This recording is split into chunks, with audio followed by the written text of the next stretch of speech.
အဲ့ဒီ KB ကောစင်နာတွေကဘာလို့ပို့ထားတာတော့မနော်ဟယ်ရီပေါ်မှာ35လမ်းပေါ်မှာလည်းရှိတယ် KB ကောစင်နာ8မနော်ဟယ်ရီ65နဲ့64လီတာမှာရှိတဲ့ KB ကောစင်နာတွေကဘာလို့ပို့ထားတာဟမ်ကျွန်တော်မေးပြီခင်ဗျားတို့အဲ့ဝန်ထမ်းတွေကဘာလို့ပို့ထားတာအကောင့်ဖွင့်တဲ့ရုံလောက်လေးနေလားအကောင့်ဖွင့်ပေးရုံနေမလဲလား KB အကောင့်ဖွင့်တာလောက်ကခင်ဗျားတို့နော်တက်ဆိုင်ရာဖုန်းဆိုင်တွေတော့ကျွန်တော်တို့ဖွင့်ပေးတယ်ကျွန်တော်တို့တောင်ဖွင့်ပေးတယ် KB အကောင့်ဖွင့်တာလောက်ကခင်ဗျားတို့အဲ့ KB ဝန်ထမ်းတွေကဒီပြဿနာကြီးရှင်းဖို့ခန့်ထားတာမဟုတ်ဘူးလားခင်ဗျားတို့ KB စင်နာ8ကဝန်ထမ်းတွေလုပ်နေတဲ့လုပ်ငန်းတွေလုပ်ပုံတွေခင်ဗျားတို့ပြန်စုံစမ်းအောင်ပြီးရင် KB ရဲ့အခုလက်ရှိလုပ်နေတဲ့ပုံစံမလို့လားပဲနဲ့ဘာကိစ္စအခုလိန်ခံလိုက်ရတဲ့လူကိုပဲထပ်ပြီးတော့ဟိုစာရွက်ယူခဲ့ပါအောင်ဒီစာရွက်ယူခဲ့ပါအောင်အမှုဖွင့်ပါအောင်လို့ဘာကိစ္စပြောနေဘာတာပြီလားအခုတက်ကနံပါတ်ထပ်ယူလိုက်မယ်လေအခုငါတို့ကအခုလောက်ချောက်ပေးထားတယ်ပြောနေတယ်ဒီကညမှာရဲစကန်တောက်ကန်တာလည်းပေးထားတယ်အမှုဖွင့်ဆိုတာမျိုးကနင်တို့နင်တို့ကမဟုတ်ဘူးငါညမရဲ့နင်တို့ဒီ platform ပေါ်မှာဖြစ်သွားတဲ့ပြဿနာကိုနင်တို့ကရဲစကန်သွားပြီးအမှုပတ်နေတာငါညမတို့ကအမှုဖွင့်တယ်ဆိုတာထိုက်တဲ့လို့လွယ်တယ်ထင်လို့လားဘာလို့အဲ့ဒီစင်ကြီးကိုခတ်အောင်လုပ်ထားတာတော့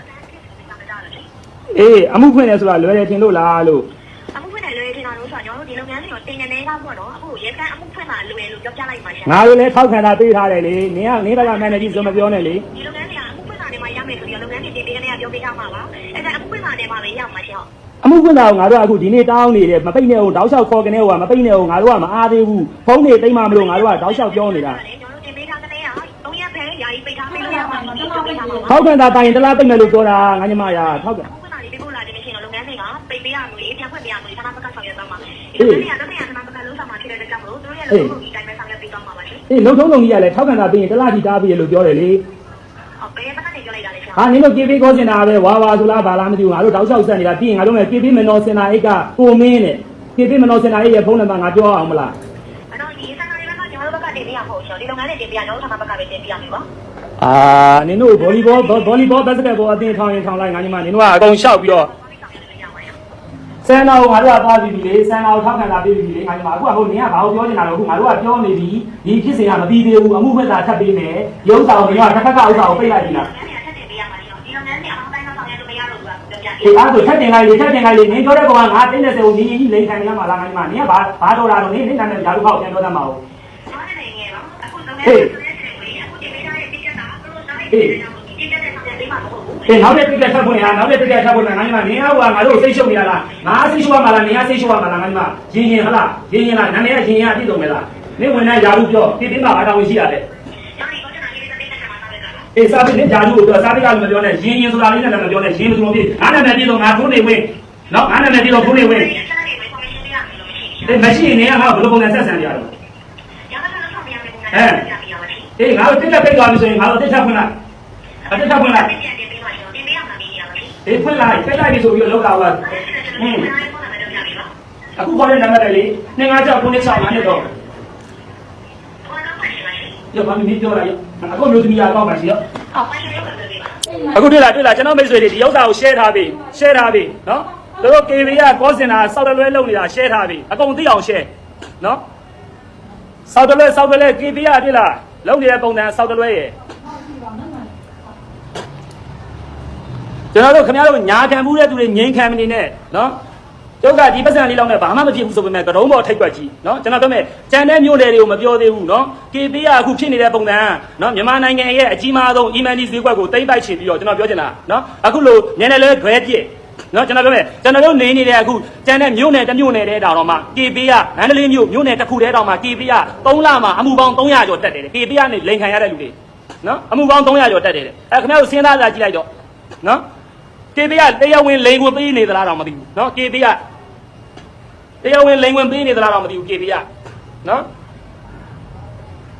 ်မြန်မာနိုင်ငံရဲ့တကယ်ငွေကြေးပလက်ဖောင်းလုပ်နေပြီးတော့တရားဝင်လိန်ဝင်ပေးနေရလာ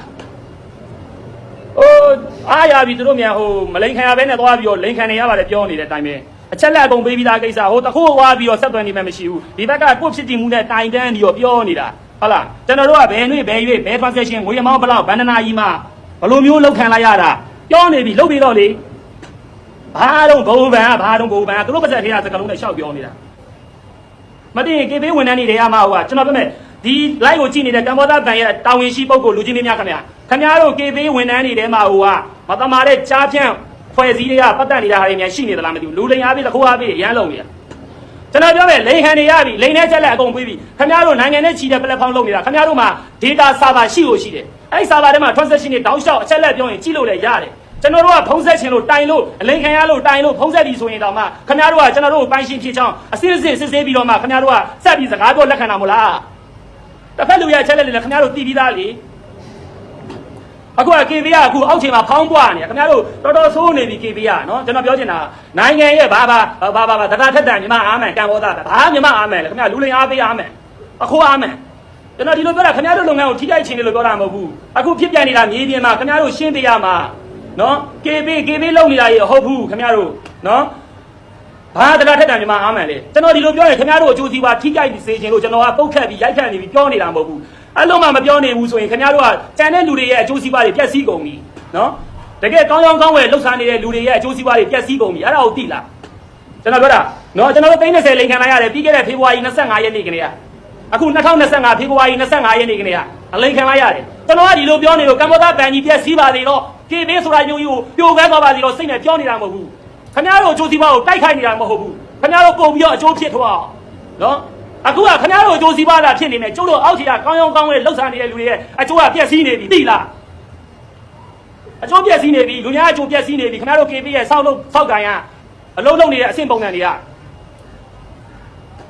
အခုလုပ်ငန်းတွေလည်းပြောထားပြီးပြီဟုတ်လားတက်ဆိုင်ရရက်ွက်ထောက်ခံတာရဲစခန်းအခုကျွန်တော်ဒီနေ့အမှုရဲစခန်းထပ်သွားခဲ့တယ်အမှုဖွင့်ဖို့ဖုန်းနှလုံးသိမ့်မယ်တွေရောဟုတ်လားစင်းချက်တွေယူထားမယ်တွေရောတို့ကဘာလုပ်စားမှာတော့ခင်ဗျားမသိရင်တခါလဲဟိုကိစ္စကိုယတိပြက်ချက်လိုက်တဲ့အတိုင်းပဲလိန်ခံလိုက်ရတာအဲ့ဒီဖုန်းနံပါတ်နဲ့လေအဲ့ဖုန်းနံပါတ်ကိုဟိုရဲစခန်းသိမ့်ထားပါတယ်ဆိုတော့အဲ့ဒီ KB ကောစင်တာငါတို့ဘယ်လိုလုပ်ပေးမယ်ဆိုတဲ့လုပ်ငန်းတွေလည်းမပြောဘူးအခုပေးလိုက်အခုစင်းခဲ့ကိုဘယ်ကိုဆက်သွယ်ရမယ်ပြီးရင်ဘာဆက်လုပ်မယ်ဘယ်လိုလုပ်ပေးမယ်ဘာမှဖြစ်စီမပြောပြဘူးမရှင်းပြဘူး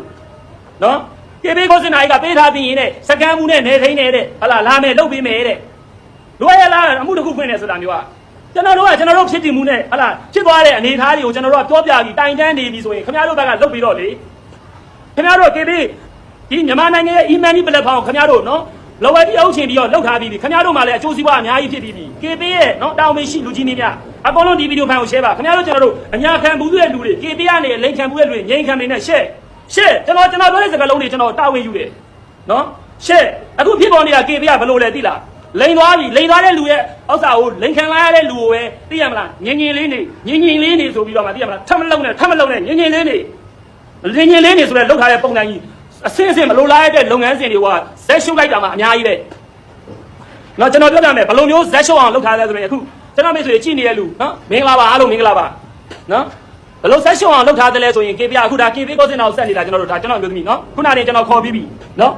ဘယ်လိုဇက်ရှုပ်အောင်လုပ်ထားတယ်လဲဆိုတာကျွန်တော်ပြောပြမယ်နော်ကျွန်တော်တို့တရင်ချက်လက်အကုန်ပြေဝပေးပြီးပြီသူတို့မှာ data server ရှိတယ်သူတို့ကြည့်ရတော့မှာသွားကြည့်လိုက်တော့ဟုတ်လားကဲနေပြီဆိုရင်ကျွန်တော်တို့ဒါဘလို့ပဲလေးလုံးရမယ်ဆိုတဲ့လုပ်ငန်းစဉ်အစစ်စစ် procedure ဘာပြီးရင်ဘာလုပ်ပါဆိုတဲ့ဖြစ်စဉ်ကိုတစ်ဖက်လိန်ခံလိုက်ရတဲ့လူကိုပြောပြပြီးတော့အခုကကြောပြမပေးတဲ့ပြင်သူတို့ကဘာလုပ်နေလဲဆိုတော့ဟိုသွားတောင်းလိုက်ပါအောင်ပထမအဲ့ဒီ KB ကောစင်တာမနော်ကဟုတ်လားအဲ့မှာနှစ်ခုပြောင်းတဲ့ကိုမင်းဆိုတဲ့လူတယောက်ကျွန်တော်တို့ထောက်ခံတာတောင်းပါဆိုလို့ကျွန်တော်တို့ထောက်ခံတာပေးပြီနော် KB ထောက်ခံတာပေးပြီဘာလဲ KB ထောက်ခံတာရဲစခန်းထောက်ခံတာလေ KB ထောက်ခံတာဖြစ်နေပါရဲစခန်းထောက်ခံတာသွားတောင်းဟုတ်ပြီကျွန်တော်ရဲစခန်းထောက်ခံတာသွားတောင်းလဲပေးပြီအဲ့ရဲစခန်းထောက်ခံတာအထက်စီတော့မရောက်သေးဘူးတဲ့ကျွန်တော်ဘာထက်လို့ရလဲဆိုရင်ကမ္ဘောဇ application တွေကနေပြီးတော့အကြံဉာဏ်ပြုရန်အကူအညီတောင်းခေါ်ရန်ဆိုတဲ့ခလုတ်တွေကနေထက်ဝင်ပြီးတော့ဖြစ်စဉ်တွေဓာတ်ပုံတွေအဲ့ဒီရဲစခန်းထောက်ခံတာတွေပုံထပ်ပို့ပြီးပြီဒီနေ့ကျွန်တော်နည်းနည်းဒေါသထက်သွားပြီးလို့ဖြစ်သွားရင်အားလုံးတောင်းမှတ်တယ်ဘာကြောင့်လဲလို့ပြောရင်ကျွန်တော်တို့ရဲ့လုပ်ငန်းစဉ်တစ်ကက်နံပါတ်ကိုသူတို့ကဖြတ်သိမ်းလိုက်ပြီတဲ့ကျွန်တော်တို့စီကခွင့်ပြုချက်ယူသလားနော်ဖြတ်သိမ်းလိုက်ပြီဆိုတော့တရားသူကတခိုးအားပေးပဲလေကျွန်တော်ပြောတာကျွန်တော်စကားကျွန်တော်တာဝန်ယူတယ်ခင်ဗျားတို့ KB ဝန်ထမ်းတွေထဲမှာဟိုကကြားပြန့်နေလူလိန်တွေပါနေပြီလားဒါမှမဟုတ်ရင်ကမ္ဘောဇဘန်ကြီးဟိုကဘာလဲဘယ်လဲဘလို့လုပ်နေတာလဲကျွန်တော်ဒီလိုပြောရင်ကျွန်တော်ခင်ဗျားတို့ KB ကိုကမ္ဘောဇဘန်ကိုအကျိုးစီးပွားမလားဖြတ်ပါသေးပြတ်ပါသေးဆိုပြီးပြောနေတဲ့အတိုင်းပဲကျွန်တော်ပြောနေတာကမ္ဘောဇဘန်ကအကျိုးစီးပွားပြတ်စေခြင်းလို့ပြောနေတာမဟုတ်ဘူးခင်ဗျားတို့လုပ်နေတဲ့ပုံစံလူတကာရဲ့လူများတကာရဲ့အကျိုးစီးပွားပြတ်စည်းနေပြီနော်မန္တလေးမြို့နယ်တစ်ခုတည်းကျွန်တော်နေတဲ့ဒီမြို့နယ်တစ်ခုတည်းမှာတောင်မှ3လအတွင်းနဲ့ကျွန်တော်အခုရဲစခန်းရောက်ခဲ့တာနော်3လအတွင်း KB ကနေပြီးတော့မှလိန်လို့ဖြစ်သွားတဲ့အမှုပေါင်း300ကျော်တယ်တဲ့ကျွန်တော်ပြောမယ်တစ်လကိုအမှု100လောက်လိန်ခံနေရတာတမျိုးနယ်တဲ့မန္တလေးမြို့တနိုင်ငံလုံးကိုခင်ဗျားတို့တွက်ကြည့်လိုက်ဒါလက်ရှိ2025မှာနော်လက်ရှိနော်မန္တလေးတမျိုးနယ်တဲ့3လကိုအမှုပေါင်း300ကျော်ပြီတဲ့တွက်ကြည့်လိုက်တစ်လကိုလူ100ကျော်လိန်ခံနေရတာ KB ကနေဒါတော့မှရဲစခန်းကိုလာမတိုက်တဲ့လူတွေမပါဘူးနော်မတင်တာဆိုမရသေးဘူးမရသေးဘူး အခုကသူတို့ကလူလေကြနေကျွန်တော်တို့ကျတော့ချွေးသိပ်ဟလားသွေးဆူသွားတော့ချွေးသိပ်ဟလားဘာလို့ပြောမယ်ညာလို့ပြောပါမယ်ကျွန်တော်ပြောမှာကျွန်တော်ပြောတယ်ဆိုတာကျွန်တော်တို့ဒီဘက်ဆိုင်ကကျွန်တော်ပြန်ဆိုင်ရတယ်ဒါပေမဲ့ကျွန်တော်မခံနိုင်ဘူးနော်ကျွန်တော်ဒီအကြောင်းအရာဘာကြောင့်မလို့ဒီလိုတွေမျှဝေပေးနေဆိုရင်ဟလားကျွန်တော်တို့မဖြစ်ရအောင်ဆိုတဲ့စေတနာပါတယ်ကြံတဲ့လူတွေတကယ်ခက်ခဲနေတဲ့လူတွေဟလားတကယ်ကိုနော်အစင်မပြေနေတဲ့လူတွေပတ်စံစိတ်ချီဆိုတဲ့ပမာဏဘဝပြတ်သွားနိုင်တဲ့လူတွေရှိတယ်အဲ့လိုလူတွေအသိပညာရပါစေရောဆိုတဲ့ကျွန်တော်စေတနာပါတယ်နော်ပြီးရင်နောက်တစ်ခုကအားလုံးဒီရနဲ့ပတ်သက်လာရင်မလိမ္မာစေတော့အလိမ္မခံထိပါစေနဲ့ဆိုတဲ့ကျွန်တော်ပညာပေးတာဖြစ်တယ်နောက်တစ်ခုကအခုကမ္ဘောဇဘက်မှာအောက်ခြေမှာဖြစ်ပြနေတာကိုတာဝန်ရှိလူကြီးနေနေနော်ကမ္ဘောဇဘက်မှာရှင်ဦးအောင်ကိုဝင်းပေါ့နော်ဥက္ကဋ္ဌနဲ့တကွာဒီအခုလက်ရှိတာဝန်ယူထားတဲ့သူသမီးတွေဟလားလက်ရှိ KBO မှာဦးစီးဦးဆောင်လုပ်နေတဲ့ CEO နိုင်ငံသားတွေဟလားခင်ဗျားတို့တွေအောက်ချိန်မှာ KB ကအခုလိုမျိုးလက်လွတ်စပွဲပေါက်လို့ပဲသားဖြစ်နေတာကိုသိလားပေါက်လို့ပွဲသားဖြစ်နေတာကိုသိလား KB ကလူလိန်အားပေးတခိုးအားပေး KB ကပေါက်လို့ပွဲသားကိုဖြစ်နေတာဈေးတို့အိမ်နာလည်းဖွင့်ပေးကားဂိတ်လည်းဖွင့်ပေးနော်အခုလိုမျိုးအောက်ခြေထဲမှာခင်ဗျားတို့ကနော်ဘလို့ဖြစ်နေလဲအကောင့်တွေဖောင်းပွားနေတယ်အခုကျွန်တော်ပြောနေပါတယ်ဆိုတော့ကျွန်တော်ကိုလိန်သွားတဲ့တင်းကြီးနော်ကျွန်တော်ဒီမှာအခုချက်လက်တွေရှိတယ်မမီရအောင်နှုတ်အိတ်ဖုံးပေးသမှာနှုတ်အိတ်ဖုံးနော်ကျွန်တော်ပြောမယ်နော်ခင်ဗျားတို့ KB ကစောက်ရမ်းနိုင်ငံရဲ့ဟလားဗန်ပထမဗန်သားဗန်လုပ်နေပြီးတော့အပေါ်သားစောက်ရမ်းဆန်နေပြီနော်အပေါ်သားစောက်ရမ်းဆန်နေပြီပြီးရင်နောက်တစ်ခုကညနေလွဲခဲပြီးစောက်ရမ်းလုပ်နေပြီတစ်ဖက်လူကလိန်ခံရပါပြီလို့ကျွန်တော်တို့ကပြောနေဘာကိစ္စမလိုလားတဲ့အဆင့်တွေအများကြီးခံနေရတာခင်ဗျားတို့ကတခိုးလူလိန်ကိုဘာလို့ကာပါပေးနေရတာတော့ကျွန်တော်မေးပြီဟလာအဲ့ကျွန်တော်အခုမေးတဲ့မေးခွန်းတွေခင်ဗျားတို့အကုန်သိသွားအောင်ညာခံဘူးတဲ့လူတွေခင်ဗျားတို့ငြိမ်းခံမနေနဲ့ share အခုဗီဒီယိုလေးကိုကျွန်တော်ကို share ပေးကြဒါမှကမ္ဘောဇဘန်ရဲ့လက်ရှိကျွန်တော်ကတော့ share လုံးကျွန်တော်ကအခုလက်ရှိ Facebook ကနော်လောလောဆယ်ကျွန်တော် share ခွင့်ပိတ်ခံထားရတယ်နော်အခုဖြစ်နေတဲ့ဖြစ်ပါကဘာလဲဆိုရင်ကျွန်တော်ပြောပြမယ်အောက်ချိန်မှာလိန်ကျင်တဲ့ကောင်တွေက KB ရဲ့အကောင့်ကိုနော်အောက်ချိန်လူတန်းသားရဲ့မှတ်ပုံတွေနဲ့ဖွင့်ထားတာအောက်ချိန်လူတန်းသားရဲ့လိန်တဲ့လူကသူ့ရဲ့အတင်းရဲ့ချက်လက်အတိအကျနဲ့လိန်တာမဟုတ်ဘူးခင်ဗျားတို့မှားလွယ်မိပါတယ်ငွေလွဲဝင်သွားပါတယ်ဆိုတဲ့ KB အကောင့်မှန်သမျှကဖောင်းပွားနေတဲ့ KB အကောင့်တွေနော်တကယ်ကိုဖောင်းပွားနေတဲ့ KB အကောင့်တွေလိန်ဖို့အတွက်ဖွင့်ထားတဲ့ KB အကောင့်တွေလူလိန်ရဲ့တင်းရဲ့ချက်လက်အမှန်ကန်ဖြစ်ချင်မှဖြစ်လိမ့်မယ်ဒါကိုကမ္ဘောဇအတိအကျနဲ့ဘာကိစ္စမဖြေရှင်းတာတော့ကျွန်တော်မေးနေတာခင်ဗျားတို့အခု KB အကောင့်စခွင့်ပါလေဆိုခင်ဗျား fingerprint ဖတ်ရတယ်လေ fingerprint ညနာကိုနော် fingerprint တော့ဖြစ်နေပါပြီ face scan ဖတ်ရတယ်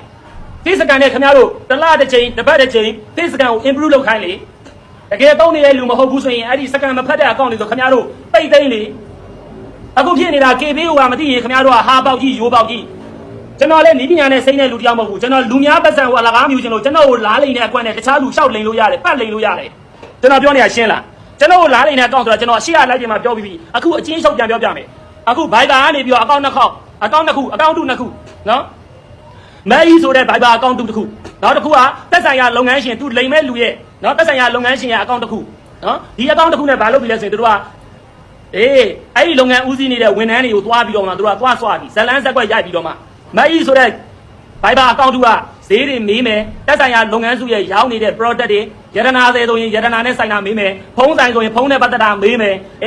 electronic ပစ္စည်းဆိုရင် electronic နဲ့ပတ်သက်တာမေးမယ်ရှောက်မေးပြီးတော့တကယ်မဝယ်သွားဘူးမေးတာမှတခွန်းနဲ့ခွန်းမေးတာမဟုတ်ဘူးမေးခွန်းအများကြီးမေးပြီးတော့မှ45မိနစ်နာရီဝက်လောက်တနာရီလောက်အချိန်ယူမေးပြီးတော့နောက်ဆုံးဝယ်မသွားဘူးအဲ့ဒီ Viber အကောင့်တုမဲကြီးကဝယ်မသွားဘူးပြီးရင်နောက်တစ်ကောင်ထပ်လာပြီးပိုင်းရှင်ပုံစံဟန်ဆောင်ထားတဲ့အကောင့်ကချက်ချင်းဒိန်းဆိုပြီးဝင်လာပြီးတော့ဆိုင်ရဲ့ Viber ဖုန်းထဲကိုဘာလုပ်လဲဆိုရင်ကျွန်တော်ပြီးကြရင်လုပ်ငန်းတစ်ခုလိန်ထားတဲ့ဥစ္စာလေးဗီဒီယိုတွေကပြပေးမယ်ဘာလုပ်လဲဆိုရင်ကျွန်တော်ပြောပြမယ်နော်ညီမလေးအဲ့ဒီမဲကြီးဆိုတာမေးသွားလားအစင်တီအောင်လုပ်ပြလိုက်တော့ဆိုတဲ့ပိုင်းရှင်ပုံစံဖမ်းပြီးတောက်လျှောက်ချက်ချင်းအယုံသွင်းမလိုက်တာအယုံသွင်းလိုက်လို့ဝန်ထမ်းယုံသွားပြီဆိုတာနဲ့ဝန်ထမ်းမှာတစ်ခါတလေအလုံးရှုပ်နေရင်ကျွန်တော်တို့ဘာမလုပ်ရဘူးတော့ဖုန်းနံပါတ်ဒီအတိမပြပါဘူးပြီးရင် Viber ရဲ့ရိုးပေါက်တစ်ခုကျွန်တော်ပြောပြမယ်ပုံမှန်ဆိုရင် Viber က contact ထဲမှာမရှိတဲ့နံပါတ်ဆိုရင်ဘာပြောလဲဆိုရင် unknown number ဆိုတာပြတယ်အဲ့ဒီလူလိန်လာမေးတဲ့အခိုက်အတန့်မှာ unknown number ဆိုတာမပြဘူးပြီးရင် Viber ဆိုတာကနာမည်တူရှိပြီးသားဆိုရင်အကောင့်ဖွင့်ခင်မပေးသင့်ဘူး Viber မှာကျွန်တော်တို့နော်အကောင့်ဖွင့်ပြီးသားနာမည်ရှိတယ်ဆိုရင်နာမည်တူမရှိသင့်ဘူး Viber မှာအားနည်းချက်ဖြစ်နေတာနာမည်ကိုနာမည်တူတိုက်တယ်လို့ဖွင့်ခွင့်ရှိတယ်နာမည်တူနဲ့နော်ပုံစံ profile ပုံကလုပ်ငန်းရှင် profile ပုံယူထားတယ်လုပ်ငန်းရှင်နာမည်နဲ့ဖွင့်တယ်ချက်ချင်းဘာလို့လဲဆိုရင်ညီမလေးဟလာအစင်ပြေလားမက်ကြီးကိုအစင်ပြေအောင်လုပ်ပေးလိုက်ဆရာမိတ်ဆွေအခုမိတ်ဆွေဆိုတာမျိုးနဲ့ဝင်လုံးရောအဲ့မှာလေဝင်နှန်းလုံးရောဂျုံပြီးတိုင်းချက်ချင်း KB အကောင့်တွေဝေမန်းကြီးအကောင့်တွေရဲ့လက်ချံတွေမေးရောမေးပြီးတော့မှတော့သူကချက်ချင်းအကုန်မလွဲခိုင်းဘူးတဝက်ဖယ်လွဲခိုင်းတာလူလိန်ကမယုံအောင်ပြီးရင်သူ့ဘက်ကလည်းဖုံးစားခေါ်တာ Viber ကောနဲ့စခေါ်တာရှင်းပြီလားအဲ့တော့ကျွန်တော်ပြောချင်တာအားလို့ညံ့လို့ခံရတယ်ဆိုတာအဲ့လိုပြောတဲ့ဆဆရကတွေခမများတို့အလှည့်ကြရင်မဖြစ်အောင်ကျွန်တော်ပြောလိုက်ပြီတခြားလိန်ကြီးတွေရှိအောင်မှကျွန်တော်မပြောတတ်ဘူးကျွန်တော်မပြောသေးဘူး အဲ့တော့ကျွန်တော်စကားကိုပြန်သွားမယ်ဆိုရင်အဲ့လိုလိမ့်နေတာတွေကဒါတော့ဂျန်တဲ့လက်နဲ့ကျွန်တော်တို့ကပြောနေပြီဟုတ်လားအဲ့တင်းတင်းကျူတဲ့ကိုကျွန်တော်တို့ကအချက်လက်တွေလာကုန်ပေးနိုင်ပြီအဲ့ဒီ KB ကောစင်နာတွေကဘာလို့ဖို့ထားတာတော့မနော်ဟယ်ဒီပေါ်မှာ35လမ်းပေါ်မှာလည်းရှိတယ် KB ကောစင်နာ8မနော်ဟယ်ဒီ65နဲ့64တာမှာရှိတဲ့ KB ကောစင်နာတွေကဘာလို့ဖို့ထားတာဟမ်ကျွန်တော်မေးပြီခင်ဗျားတို့အဲ့ဝန်ထမ်းတွေကဘာလို့ဖို့ထားတာအကောင့်ဖွင့်တဲ့ရုံတော့လေးနေလားအကောင့်ဖွင့်ပေးရုံနေမလဲလား KB အကောင့်ဖွင့်တာတော့ခင်ဗျားတို့နော်တက်ဆိုင်ရာဖုန်းဆိုင်တွေတော့ကျွန်တော်တို့ဖွင့်ပေးတတ်တယ်ကျွန်တော်တို့တောင်ဖွင့်ပေးတတ်တယ် KB အကောင့်ဖွင့်တာတော့ခင်ဗျားတို့အဲ့ KB ဝန်ထမ်းတွေကဒီပြဿနာကြီးရှင်းဖို့ခိုင်းထားတာမဟုတ်ဘူးလားခင်ဗျားတို့ KB စင်နာအိတ်ကဝန်ထမ်းတွေလုပ်နေတဲ့လုပ်ငန်းတွေလုပ်ပုံတွေခင်ဗျားတို့ပြန်စုံစမ်းအောင်ဒီ KB ရဲ့အခုလက်ရှိလုပ်နေတဲ့ပုံစံမလို့လားပဲနဲ့ဘာကိစ္စအခုလိန်ခံလိုက်ရတဲ့လူကိုပဲထပ်ပြီးတော့ဟိုစာရွက်ယူခဲ့ပါအောင်ဒီစာရွက်ယူခဲ့ပါအောင်အမှုဖွင့်ပါအောင်လို့ဘာကိစ္စပြောနေရတာအမှုတစ်ခုဖွင့်နေဆိုတာခင်ဗျားတို့လွယ်တယ်ထင်လို့လားအမှုတစ်ခုဖွင့်နေဆိုတာမျိုးอ่ะကျွန်တော်အခုဝိုင်းရပေးကြတဲ့လူတွေ share ပေးကြပါအောင်เนาะကျွန်တော်မရသေးဘူးကျွန်တော်မရမချင်းကျွန်တော်ဒီဥစ္စာလည်းငြိမ်းခံနေမှာမဟုတ်ဘူးเนาะမရမချင်းဆိုတာတဲ့ကျွန်တော်နောက်ဆုံးပေးမရအောင်တောင်မှကျွန်တော်ဒီဥစ္စာလူကြီးရှင်ကြားအကောင်တို့ကျွန်တော်လိုမဖြစ်အောင်ကျွန်တော်တို့ကပြောသွားမှာပဲဟိုတနေ့ကရွှေတောင်ကအကိုတွေရောက်ကျွန်တော် like ကိုတွေ့ပြီးတော့မှသူတို့စီကိုလည်းလားလိုက်နေကျွန်တော်ဒီလိုပြောပြထားတာကိုသူတို့သိသွားပြီးတော့ဟလာသူတို့အလိမ့်မခံလိုက်ရအောင်ကျွန်တော်ကိုကျေးဇူးတင်ကြောင်းတော့လာပြောတယ်ကျွန်တော်ဝမ်းသာတယ်ကျေနပ်တယ်ပီတိဖြစ်တယ်เนาะဒါမျိုးကကျွန်တော်တို့အချင်းချင်းသုံးဆွဲသူချင်းချင်းပဲမျှဝေနေရတာ KB ကဒီလိုလိန်ခံနေရပါလေဆိုတာမပြောဘူးမျိုးနယ်တစ်ခုလေးအောင်တော့တလောက်အယောက်100ကျော်လိန်ခံနေရတာဒါတော့မှရဲစခန်းကိုအမှုလာဖွင့်တဲ့ဟလာလူမို့လို့အမှုမဖွင့်တဲ့လူရဲစခန်းကိုမလာတဲ့လူတွေဘယ်လောက်တောင်များနေပြီလဲရဲစခန်းကိုမလာတဲ့လူတွေဟလာ4-5တောင်းနဲ့လုံနေပါနဲ့တသိန်းနဲ့လုံနေပါနဲ့ဆိုတဲ့လူတွေဘယ်လောက်တောင်များနေပြီလဲကျွန်တော်ပြောချင်တာရဲစခန်းကိုသွားကြတယ်ဆိုတဲ့လူတွေကပတ်စံပမာဏအမောင်သေးသေးလေးတသိန်းနဲ့ရဲစခန်းသွားတယ်မြန်ထင်းနေလို့လားကျွန်တော်မေးပြီနော်ဒီလို KB လုံးနေတဲ့ပုံစံဘယ်လိုကြီးလုပ်နေရတော့နိုင်ငံရဲ့ e-money platform လောကကိုအုပ်စိုးခြင်းနေပြီးတော့နော် KB တဲ့အခုကျွန်တော်ပြောနေတာသူတို့တွေကတောက်လျှောက်ကိုနေစဉ်ဘဝရဲ့ဟလာငွေကြေးစီးဆင်းမှု cash flow မှာဟလာတနိုင်ငံလုံးရဲ့ငွေကြေးစီးဆင်းမှု e-money မှာဈေးကွက်ကိုတိမ့်ပိုက်ချင်ပြီးတော့ဟလာအခုလိုမျိုးနည်းနည်းလေးခဲပြည့်တာဝန်မယူတာဝန်ခံမှုမရှိတဲ့ပုံစံမျိုးတွေလုပ်နေတာကျွန်တော်ပါခံလိုက်ရပြီကျွန်တော်မိတ်ဆွေတွေလည်းခင်ဗျားတို့ငြိမ်းခံမနေနဲ့ဒီ live လေးကို share ပေးသက်ဆိုင်ရာထိရောက်တဲ့ group တွေထဲမှာ share ပေးနော်ကျွန်တော်ကတော့အခုကျွန်တော်အကောင့်နဲ့ကျွန်တော်နောက်ထပ်တရက်နေ့ကနေပွင့်ရင်ထပ် share အောင်ပါကျွန်တော်ဟိုတလုံးတော့ live တင်တော့ share ထားလို့ကျွန်တော်အခု group တွေထဲ share ခွင့်ပိတ်ခံထားလို့အဲ့တော့ကျွန်တော်ဒီမှာပြောချင်တာနော်ကျွန်တော်မိတ်ဆွေတွေကိုဘိုးသူရရသေးကျွန်တော်ပြောချင်တာရှိတယ်ဘာလဲဆိုရင်ခင်ဗျားတို့ KB တာငွေလွှဲထုတ်လုပ်ရမယ်မဖြစ်မနေမှသာ KB ကိုသုံးပြကျွန်တော်ပြောမယ်တခြားငွေပေးတွေသုံးလို့ရတယ်ငွေလွှဲကလေးကိုမြင်းမနေနဲ့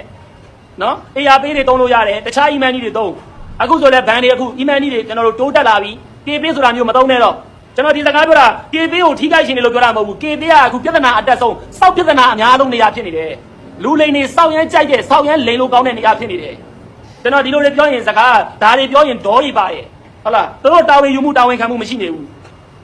ကျွန်တော်တို့အခုလိန်ခံလိုက်ရပါပြီဘယ်ပကံပမာဏဘလောက်ဘယ်ချိန်လုပ်ငန်းတင်နံပါတ်ဘလောက်ဘယ်နှစ်နာရီမှာဟုတ်လားကျွန်တော်တို့ဒီလောက်အပြည့်စုံချက်လက်ပြည့်ပြီးဖြည့်ပေးနေပြီပဲကျွန်တော်ပြောနေတာဟုတ်လားသူတို့ကဘာလို့ရတော့မှာတော့တစ်ဖက်ရဲ့လိန်သွားတဲ့လူကိုဆက်သွယ်လို့မရရင်သူတို့ကတာဝန်ယူပြီးတော့မှငွေထုတ်ပေးရမှာလေကျွန်တော်တို့အခုလိန်လို့တိုင်တဲ့လူစီကဘာချက်လက်တက်တေကပစ္စည်းယူထားချင်တော့ယူထားကျွန်တော်ပြောချင်တာလုပ်ငန်းလိုင်းတွေကိုယူထားမလားအိမ်အောင်စုတရားယူထားမလားမပုံနေဟုတ်လားမိတ်ဆွေယူထားမလားအခုယူထားလို့ရတယ်လိန်ခံလိုက်ရတဲ့လူကကိုယ့်ဖြစ်တည်မှုနဲ့လိန်နေပြီပဲကျွန်တော်ထုတ်ပေးလိုက်အောင်သူ့ထဲကဘာတစ်ပြားပုံးပဲပါသွားမှာမလို့တော့ KB ကကျွန်တော်ကဒီလိုပြောတယ်ဆိုတာကျွန်တော်ကပိုးခံပြင်းတယ်ကျွန်တော်ကဘာတားလိုက်နိုင်တယ်တန်တဲ့လူတွေဆိုတာမျိုးကကျွန်တော်တို့ဘာလုပ်လဲဆိုရင်လိန်သွားတယ်တစ်ဖက်ကငွေထုတ်သုံးသွားပြီဟုတ်လားအဲ့လိုဖြစ်စင်နေလဲအများကြီး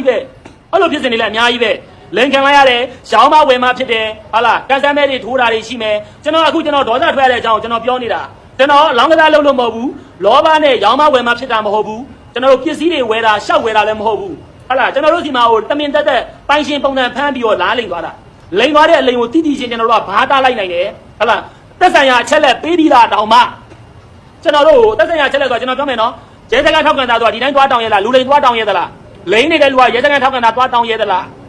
ရဲစခန်းထောက်ခံတာရဲလို့တောင်းလာပြီးဟေ့ဆိုရင်ခင်ဗျားတို့ဘက်ကသက်ဆိုင်ရာအကောင့်ရချက်လက်တွေပေးရတော့မှာလေဘာကိစ္စအမှုဖွင့်ခိုင်းနေရတော့ကျုပ်တို့ကတရက်ခန့်ကိုလိုက်ဖမ်းပေးရမှာလားဖမ်းရမှာခင်ဗျားတို့အလုပ်လေ KB ကအလုပ်လေခင်ဗျားတို့ပလက်ဖောင်းပေါ်မှာလူလိန်လာလို့ဆိုတာလေခင်ဗျားတို့ KB ကဟိုပြောရင်ကျုပ်ကစကလုံးတွေကပြပြနေအောက်လုံးတွေထွက်လာတော့မှာ KB ကခင်ဗျားတို့ပလက်ဖောင်းပေါ်မှာလိန်သွားတာလေလူလိန်အားဖြစ်နေတာလေဟုတ်လားခင်ဗျားတို့ဘာကိစ္စနဲ့လူများရဲ့ပတ်စံတွေကိုတာဝန်ယူမှုတာဝန်ခံမှုမရှိဘဲနဲ့ခင်ဗျားတို့ပလက်ဖောင်းပေါ်လူတကာလိုက်တော့အောင် marketing လိုက်ဆင်းနေရတော့ခင်ဗျားတို့ကအခုဟိုကားဂိတ်လည်းမရှောင်ဈေးအိမ်နာတန်းလည်းမရှောင်အများဆုံးအိမ်နာလည်းမရှောင်ကားဂိတ်လည်းမရှောင်ခင်ဗျားတို့အခုဘန်ဝင်နဲ့လုံနေတဲ့လူတွေလည်းဟို KB ဘန်ဝင်နဲ့လုံနေတဲ့လူတွေလည်းမရှက်ဘူးလား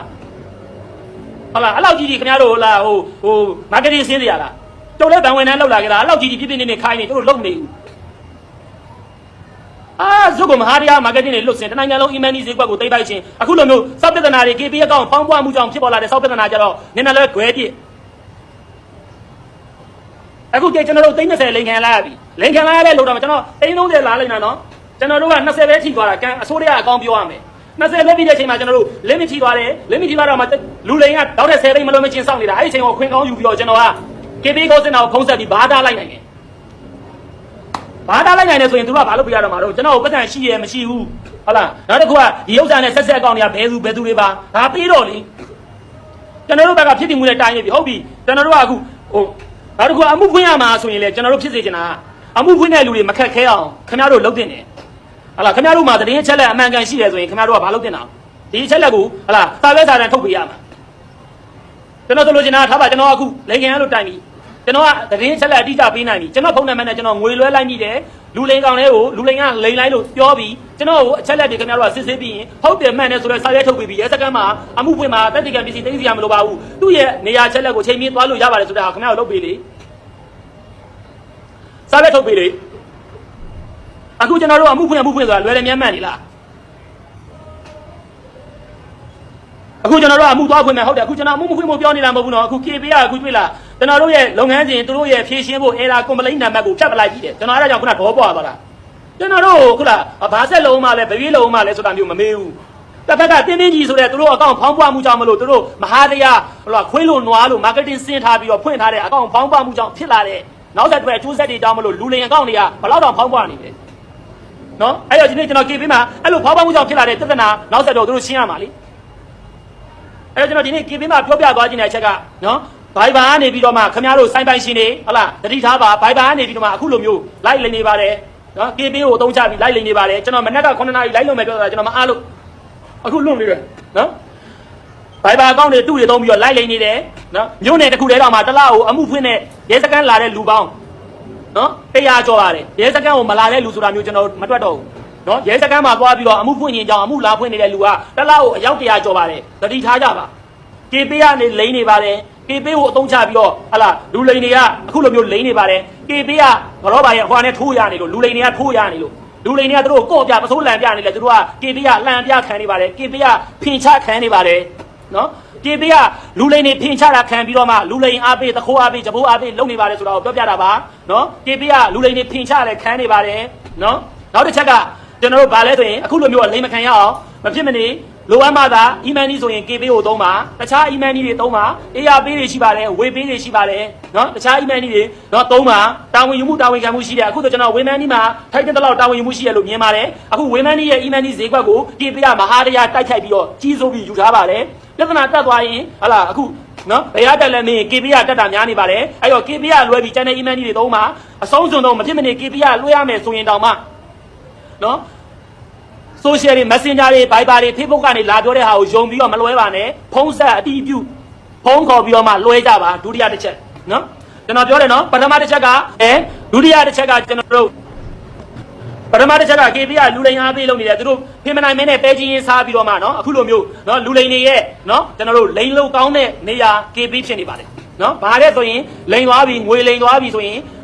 online ပေါ်ကနေလိန်တဲ့လူမှန်သမျှ KB ကိုသုံးချပြီးလိန်နေပါတယ်နော်ပထမတစ်ချက်ဒုတိယတစ်ချက်ကကျွန်တော်တို့ KB ကနေငွေလွှဲတော့မှဆိုရင်မဖြစ်မနေဟလာလိန်များချင်းဖြစ်အောင်ဗျာဝန်ထမ်းနဲ့ဆရာတပည့်ချင်းဖြစ်အလုပ်ရှင်နဲ့အလုပ်သမားနဲ့ဖြစ်ဖုံးခေါ်ပုံဆက်ဟုတ်ပလားမှန်သလားဆိုတာအတီးပြုစကားပြောပြီးတော့မှလွှဲကြပါနောက်ဆုံးတတိယချက်လာပါပြီကျွန်တော်၃ချက်ပဲပြောသွားမှတတိယတစ်ချက်ကျွန်တော်လည်းအများကြီးမပြောနိုင်ဘူးကျွန်တော်လည်းအားရနေတဲ့လူမဟုတ်ဘူးနော်ကျွန်တော်ဒီဥစ္စာဆိုတာအခုလက်ရှိတော့ပြနေတာကျွန်တော်မနေ့ကလည်းလာမေးကြတယ်ကျွန်တော်မအားသေးလို့ကျွန်တော်လည်းအလုပ်လုပ်နေရတာလေကျွန်တော်တို့ကနော်အားရနေတာမဟုတ်ဘူးပြ KB ကအားရနေပြီးတော့ကျွန်တော်အမြင်သူတို့ကိုလီဆယ်ပြီးတော့လိန်ညာပြီးတော့ပွားတိုက်နေသလားထင်းနေတာလားမသိဘူးနော်တို့တို့ကလည်းအားရနေတာမဟုတ်ဘူးပြနော်တကယ်ကိုလိန်ခံလိုက်ရလို့လိန်ခံရကြောင်းပြောနေတာအဲ့တော့ကျွန်တော်ပြန်ပြောမယ်၃ချက်မြောက်ကတမောလာဘန်ရဲ့တာဝန်ရှိလူကြီးမင်းများခင်ဗျာနော်ခင်ဗျားတို့ KB ကိုစဖွင့်တော့တော့မှ KB ဖွင့်တဲ့လူရဲ့နော်ညနေပြင်ကို face scan ဖတ်ပါသေးတယ်ဟုတ်တယ်မလားအဲ့ဒီ face scan ဖတ်တာကိုလာစဉ်တိုင်း update လုပ်တင်ပါတယ်KB တကယ်မသုံးနေတဲ့လူ face scan ကိုအတိမပြုနိုင်တဲ့လူဆိုရင်အဲ့ဒီ KB အကောင့်ကိုခင်ဗျားတို့တတိထားပိတ်သိမ်းတင်တယ်ဒါမတမာတဲ့နီလန်းနဲ့သုံးနေတဲ့ KB ဆိုတာမျိုးခင်ဗျားတို့ဟလာအရေးတယူဆောင်ရွက်တင်တယ်အခုခင်ဗျားတို့က ကိုဝန်ထမ်းတွေကိုခွေးလို့နွားလို့ဘဏ်ဝန်ထမ်းလိုမျိုးခင်ဗျားတို့မခိုင်းမဲနဲ့ဟာလားမာတီလေပဲ marketing ကဈေးကုမ္ပဏီဟိုကျွန်တော်ပြောချင်တာနော်ဘသူတိုက်ခိုက်ပြီးပြောတာမဟုတ်ဘူးအပေါ်သားလေးဘုတ်ထုတ်ဈေးရောင်းတဲ့တာဖြစ်နေတယ်ကမ္ဘောဇဘဏ်ဝန်ထမ်းဆိုတာကျွန်တော်ပြောတာရှင်းလားကမ္ဘောဇဘဏ်ဝန်ထမ်းဆိုတာလေးဘုတ်ထုတ်ဈေးရှောက်တီးဈေးပြားရောင်းတဲ့ဈေးတွေကအဲ့ဒီအစင်တာဖြစ်တော့တာကျွန်တော်တရားပြောနေအနာရှိရဲ့ KB ဝန်ထမ်းတွေဘဏ်ဝန်ထမ်းတွေ share ကြခင်ဗျားတို့ share ကြခင်ဗျားတို့ဘဏ်ခင်ဗျားတို့ကိုအသုံးချပြီးဖေးမနိုင်မဲနဲ့ပေးချင်းတောက်နေတာ share ခင်ဗျားတို့ဘဏ်ဝန်ထမ်းတယောက်လုပ်နေတယ်ခင်ဗျားတို့ဘဏ်ဝန်ထမ်းဆိုတာဘာကြောင့်လုပ်ခဲ့တာတော့ဘဏ်ဝန်ထမ်းဆိုတာပြောဘုံတည်ရှိနဲ့ဂုံချင်းသိက္ခာကိုဥထိတ်ထားပြီးတော့ရိုးသားမှုကြိုးစားမှုဂုံနဲ့ဘဏ်ဝန်ထမ်းဆိုတာရက်တည်နေတာအခုကမ္ဘောဇဘဏ်ရဲ့လုံပေါက်ကဖေးမနိုင်မဲနဲ့ပေးချင်းစားပြီးတော့ဘဏ်ဝန်ထမ်းဆိုတာလေးဘုတ်ထုတ်ဈေးတဲ့အဆင့်တာလောက်ရှိတယ်ရှောက်တီးဈေးပြားတဲ့အဆင့်တာလောက်ရှိတယ်မာကတ်တင်းဆင်းခိုင်းနေတာခွေးလုံနွားလို့ဆင်းခိုင်းနေတာအခုအဲ့လိုဆင်းခိုင်းလို့နောက်တစ်ပတ်ဖြစ်လာတဲ့နော်ဆက်ဖြစ်ပွားလာတဲ့အကျိုးဆက်အနေနဲ့ဖောင်းပွားနေတဲ့အကောင့်တွေအများကြီးပဲအဲ့လိုဖောင်းပွားနေတဲ့အကောင့်တွေကိုအသုံးချပြီးလူလိန်တွေကလိန်စားညာစားလို့ကောင်းနေတာ KB ပလက်ဖောင်းမှာအဲ့တော့ကမ္ဘောဇဘဏ်ရဲ့တာဝန်ရှိတဲ့နော်လူကြီးမများခင်ဗျာကျွန်တော်အခုဒီဥစ္စာကိုပြောနေပြီ KB နဲ့ကမ္ဘောဇဘဏ်ဝန်ထမ်းတွေခင်ဗျားတို့ရဲ့အဆင့်ကရှောက်တီးဆေးပြားတဲ့လေးဘုတ်ထုတ်စီရောင်းတဲ့အဆင့်လောက်ပဲရှိတာအနာရှိတဲ့လူတွေရှက်တဲ့ရင်ရှက်ခင်ဗျားတို့ဘဏ်ကခင်ဗျားတို့ဘလို့ခိုင်းစားနေလဲခင်ဗျားတို့မရှက်ဘူးလားပတ်စံရဖို့အတွက်နဲ့ရှောက်တီးဆေးပြားတဲ့အဆင့်တာလုပ်ဖို့လုပ်နေမှာလားဖွက်ခဲ့လိုက်နော်ကျွန်တော်ပြောနေတာရှင်းလားခင်ဗျားတို့ဘဏ်ဝန်ထမ်းဆိုတာခင်ဗျားတို့ရဲ့ကိုချင်းတိတ်ခါရိုးသားမှုစ조사မှုတွေနဲ့ခင်ဗျားတို့ရက်တည်နေတာကျွန်တော်မြန်မာရှိတောင်ဘဏ်ဝန်ထမ်းလုပ်ခဲ့တယ်ကျွန်တော်ဘဏ်ဝန်ထမ်းလုပ်တယ်ဆိုတာမျိုးလက်မထောင်ပြီးဂုံယူပြီးပြောတယ်အခုခင်ဗျားတို့ကမ္ဘောဇဘဏ်ဝန်ထမ်းဆိုရင်ခင်ဗျားတို့ရှက်စရာကြီးကျွန်တော်ပြောနေခင်ဗျားတို့ရန်တိုက်ပေးနေရမဟုတ်ဘူး KB ခင်ဗျားတို့ရှက်စရာကောင်းတဲ့လုပ်ရက်ကိုလုပ်ခိုင်းနေတယ်ဆိုတာမျိုးသိအောင်ကျုပ်ကဘဏ်ဝန်ထမ်းမဟုတ်ဘူးပြောပေးနေပြီခင်ဗျားတို့စားရှက်ဘဏ်ဝန်ထမ်းတိုင်းကမ္ဘောဇဘဏ်ဝန်ထမ်းတိုင်းဒီဗီဒီယိုကိုရှက်ဒီ like ကိုရှက်ခင်ဗျားတို့ကရှောက်တီးစေးပြတဲ့အဆင့်တာရှိတော့တယ်လေဘုတ်ထုတ်စေးတာလေဘုတ်ထုတ်စေးရောင်းနေတဲ့ဈေးတဲ့တာအဆင့်ရှိတော့တာဘဏ်ဝန်ထမ်းလုပ်နေပြီးတော့ကျွန်တော်ပြောတာရှင်းလားနော်နောက်ဆုံးချက်ဖြစ်တဲ့ဟာနော်ခင်ဗျားတို့ KB ရဲ့အကောင့်ဖွင့်ပါပြီဆိုရင်ဘာလုပ်ရမှာတော့ဖေးစကန်ဖက်ရတယ်လေအဲ့ဒီဖေးစကန်တဲ့အတိုင်း KB ရဲ့အကောင့်တိုင်းကို weekly check monthly check နော်အပတ်စဉ်လားစဉ် KB ရဲ့အကောင့်ကဖေးစကန်ပြန်စစ်ဆေးတင်တယ်ဒါမှသာ KB ရဲ့အကောင့်တွေကဖောင်းပွားမှုနည်းပြီးတော့မှအခုလိုမျိုးခင်ဗျားတို့လုပ်ငန်းတွေနေစောက်တလွဲလိန်ခံလိုက်တဲ့လူကိုဟိုစာပြက်တောင်းမအောင်ဒီစာပြက်တောင်းမအောင်ဆိုတဲ့နော်ပြဿနာပေါင်း16000မဖြစ်အောင်ခင်ဗျားတို့ဖြေရှင်းနိုင်မှာနော်ကျွန်တော်ပြောချင်တဲ့အချက်နော်ကမ္ဘောဇဘဏ်ဝန်ထမ်းနဲ့နော်တာဝန်ရှိလူကြီးမှုများခင်ဗျာနော်ကျွန်တော်ပြောပြတာကျွန်တော်အကြံပြုတာနော်ဟုတ်လားခင်ဗျားတို့အဲ့လိုမျိုးခင်ဗျားတို့ Facebook ကနေဖတ်တော့အောက်ချိန်မှာ KB အကောင့်ဆိုတာဖောင်းပွားပြီးဖြစ်ချင်တယ်လို့ဖြစ်နေတာနော်ကျွန်တော်ပြောတယ်ကျွန်တော်တို့တမျိုးတော်တွေတော့မှရဲစခန်းမှာ KB ကနေအလိန်ခံရလို့သွားပြီးအမှုဖွင့်တာလူရောက်တစ်လောက်100ကျော်တယ်တစ်လောက်100ကျော်တယ်ဆိုခင်ဗျားတို့တွက်ကြည့်လိုက်တရက်ကို1ယောက်နှုံးမဟုတ်ဘူးတမျိုးနယ်မှာတရက်ကို1ယောက်နှုံးမဟုတ်ဘူးတရက်ကို4-5ယောက်လောက်လိန်ခံနေရတာ KB ကနေကျွန်တော်ပြောတာရှင်းလားကျွန်တော်အချိုးကြတွက်ပြမယ်ဆိုရင်မြန်မာနိုင်ငံတိုင်းရဲ့မြို့နယ်တိုင်းရဲ့လိုက်ရက်ကွက်တိုင်းရဲ့လိုက် KB ကနေပြီးတော့လိန်ခံနေရတာတရက်ကို9ယောက်ကနေ10ယောက်ထိရှိနိုင်တယ်အဲ့တော့ခင်ဗျားတို့ဖောင်းပွားနေတဲ့ပြဿနာကိုဖြေရှင်းနိုင်ဖို့အကောင့်တွေမဟာရရခွေးလို့နွားလို့ဘဏ်ဝန်ထမ်းတွေကိုကောက်ချေရ KB ဝန်ထမ်းတွေကိုနော်ကမ္ဘောဇဘဏ်ဝန်ထမ်းတွေကိုခွေးလို့နွားလို့ marketing ဆင်းခိုင်းတာတွေလျှော့ပါနောက်တစ်ခုကခင်ဗျားတို့ KB ကနေပြီးတော့လုံခြုံရေးတိုးမြင့်ပါဟုတ်လား KB ကနေပြီးတော့စပုံဝင်ချင်းဖေးစကန်ဖက်ခိုင်းတဲ့ဟာတွေကိုခင်ဗျားတို့လာစဉ်အပတ်စဉ်ဖေးစကန်ကိုပြန်ပြီးတော့အတီးပြီးသွင်းတယ်အတူတူးတင်တယ်ဖေးစကန်မဖက်နိုင်တဲ့အကောင့်ဆိုရင်ခင်ဗျားတို့ပိတ်သိမ့်ပြီးဖြတ်သိမ့်ပြီးခင်ဗျားတို့အခုကဟုတ်လားတရားခံကိုကျွန်တော်တို့ကိုခွေးယူလိုမျိုးရှုတိုက်ခိုင်းနေတာလိန်တဲ့လူကိုကျုပ်တို့ကပဲဖမ်းပေးရမှာလားခင်ဗျားတို့ပလက်ဖောင်းပေါ်မှာလိန်သွားတာလေ KB ပေါ်မှာလိန်သွားတာလေ KB ကနောက်က data server ကြီးဘာလို့ပို့ထားတာတော့ KB ကဤပညာဝန်ထမ်းတွေဘာလို့ပို့ထားတာတော့ KB က operator တွေဘာလို့ပို့ထားတာတော့ရုံးလာအိတ်ခိုင်းပြီးတော့လာတာပေးတာလားဒါမှမဟုတ်ရင်လိန်ဖို့အတွက်ပဲပူပေါင်းဖို့ထားထားတာလားကျွန်တော်ပြောတ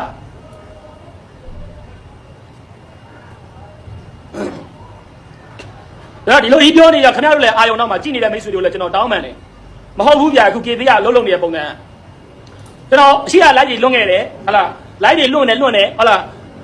တချို့တွေ KB လာသုံးနေတာ KB call center ဆိုတာဖုန်းနံပါတ်ဘာမှမသိလို့လာမေးတဲ့လူတွေကကျွန်တော်စီမှာအများကြီးကျွန်တော် KB call center ဖုန်းနံပါတ်ကိုပေးလိုက်ရပြီ